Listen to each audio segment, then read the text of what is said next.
Ndabashuje inshuti bakunzi ba Africa Plus. Naye makuru agezweho mu isi y'imikino muri aka kanya. Ubufaransa bwerekeje muri kimwe cy'umunani, Mbappe yandika amateka. Ubwongereza bwasezereye Congo nabwo bwerekeza muri kimwe cy'umunani, naho umuyobozi w'umutekano muri Amerika yabyiniye ku rukoma nyuma y'isezererwa rya Iran mu gikombe cy'isi.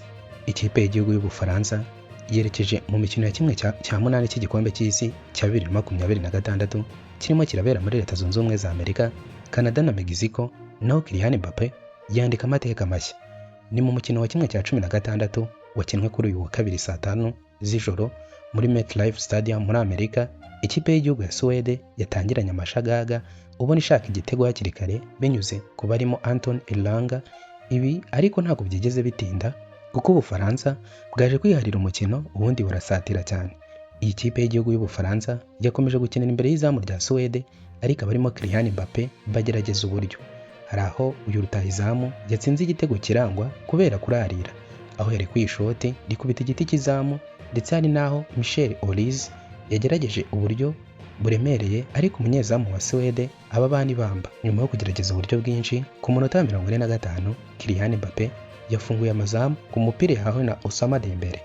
Mu gice cya kabiri Ubufaransa bwaje bushaka igitego cy'umutekano. Ku munota wa 53 Barikora agishyiramo ku mupira yahawe na Michel Olise. Ku munota wa 74 Kylian Mbappe yatsinze igitego cya gatatu ahawe umupira na Michael Olise.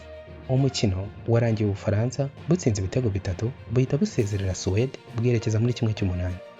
Ibi bitego bibiri Kylian Mbappe yatsinze byatuma aba umukinnyi wa mbere utsinze ibitego byinshi mu mikino yo gukuranamo y'igikombe cy'isi, aho afite ibitego 10.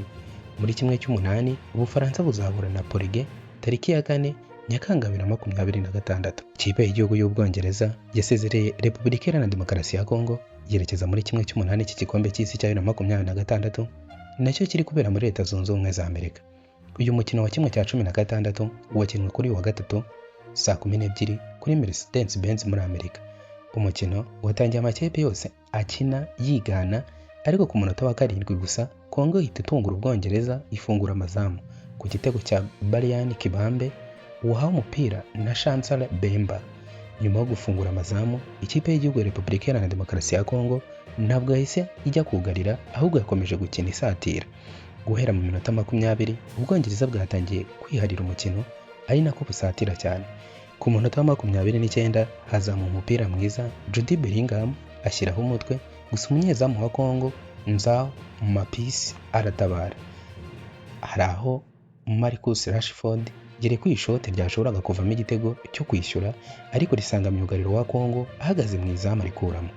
Ku munota wa 40 Congo nayo ariko yarase uburyo buremereye ku mupira yaruhawe na Yohan Wissa ari imbere y'izamu, ariko ari kwishoti rikubita igiti cy'izamu.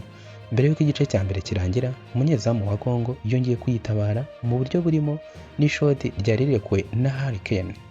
Ni mu gice cya kabiri Ubwongereza bwaje bukina neza bushaka uko bwakwishyura, ariko umunyezamu wa Congo akomeza kubibamba. Iyi kipe y'igihugu yaje no gukora impinduka mu kibuga, havamo Noni Mondays na Marcus Rashford, hajyamo Bukayo Saka na Anthony Gordon, gusa ibintu bikomeza kwanga. Ku munota wa 74 Ubwongereza bwaje kwishyura ku gitego cya Harry Kane akoresheje umutwe ku mupira yahawe na Anthony Gordon.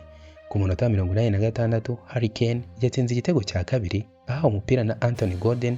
Nanone umukino warangiye Ubwongereza butsinze Congo ibitego 2-1, bahita bwerekeza muri kimwe cya munani, aho buzahura na Mexico tariki 6 z'uku kwezi kwa Nyakanga. Naho umuyobozi wa Minisiteri y'Umutekano w'imbere muri Leta Zunze Ubumwe za Amerika, Department of Homeland Security, Marc-Yann Morin yatangaje ko yabyiniye ku rukoma nyuma y'uko ikipe y'igihugu ya Iran isezerewe mu matsinda mu gikombe cy'isi cya 2026. Iran yasoreje urugendo rwayo mu irushanwa nyuma yo kubura itike yo gukomeza muri kimwe cya 16 ku munota wa nyuma, kuko igitego yari yatsinze Misiri mu nyongera z'umukino cyanzwe kubera kurarira. Nubwo Iran yanganyije na Misiri igitego 1-1, yari gifite amahirwe yo gukomeza nk'imwe mu makipe 8 yabaye ya gatatu yitwaye neza. Icyakora aya mahirwe yarangiye burundu nyuma y'uko Algeria na Australia zinganyije igitego 3-3, bituma Iran isezererwa ku mugaragaro. nk'uko tubikesha BBC Sport mu kiganiro yagiranye n'abanyamakuru ku wa mbere, Moore yavuze ko yishimiye cyane ko Iran itakiri muri Amerika. Yagize ati nishimiye ko barangije amarushanwa kandi batazongera kubahana.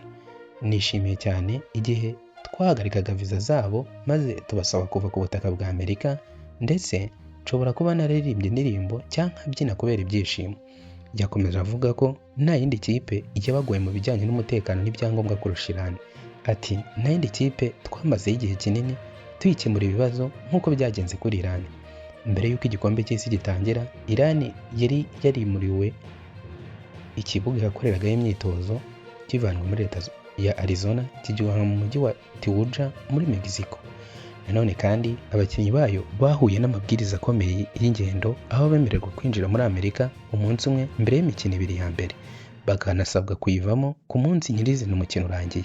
Aya mabwiriza yaje koroshywa gato mbere y'uko umukino wa nyuma wo mu itsinda wabereye i Salt Lake bemererwa kugera muri Amerika iminsi ibiri mbere y'umukino.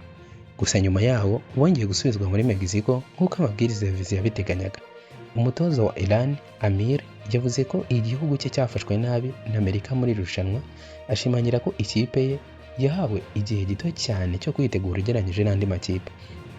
Yagize ati twafashwe mu buryo butarimo ubutabera, twabonye igihe kiri munsi ya 1/2 cy'icyo twari dukeneye kugira ngo twitegure neza amarushanwa.